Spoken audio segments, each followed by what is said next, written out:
think our philosophy behind the layout was to produce an idyllic country scene in the height of the summer, a wedding going on with everyone happy. I think we've achieved our aim.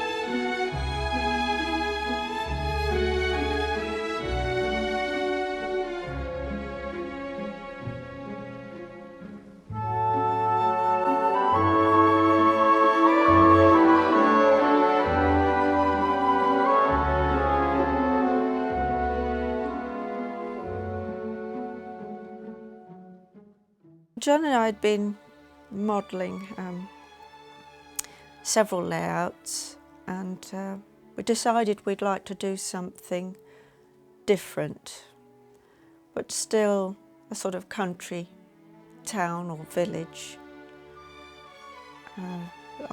based on things that we knew very well. But something had to be different.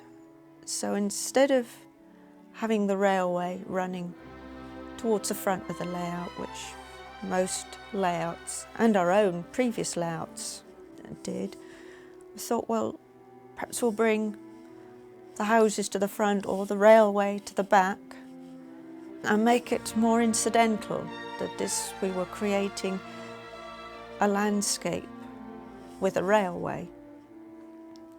And as John liked the buildings that I'd made previously, he thought he would like to have a lot more buildings, but more of a village or town.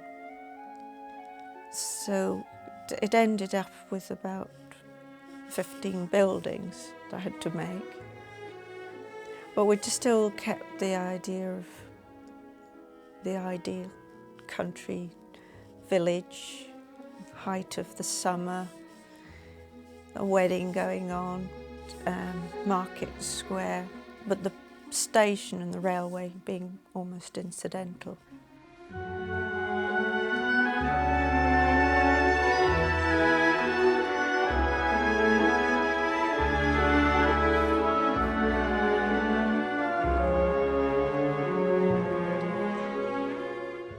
To make the buildings more believable, to make them look as if they've been constructed from the ground up, John does all the scenery. After the buildings are stuck to the baseboard, he brings the grass, the paths right up to the walls.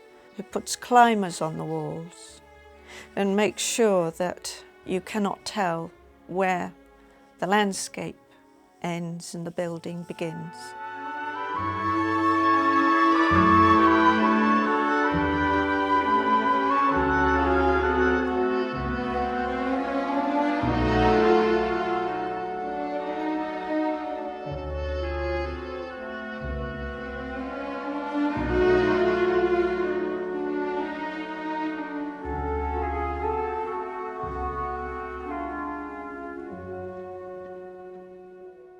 We like to put a lot of detail into our layouts, and when I'm constructing the houses and other buildings, I like to put in the guttering, the downpipes, the barge boards, all the little details, even the windowsills, because I feel that that is part of the building, and if it isn't there, the building doesn't look quite right. It's unfinished.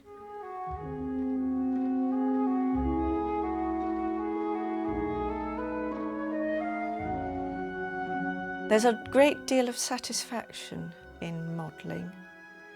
You start from nothing. You use bits and pieces, and you start to create something totally different, which hopefully ends up as a beautiful object.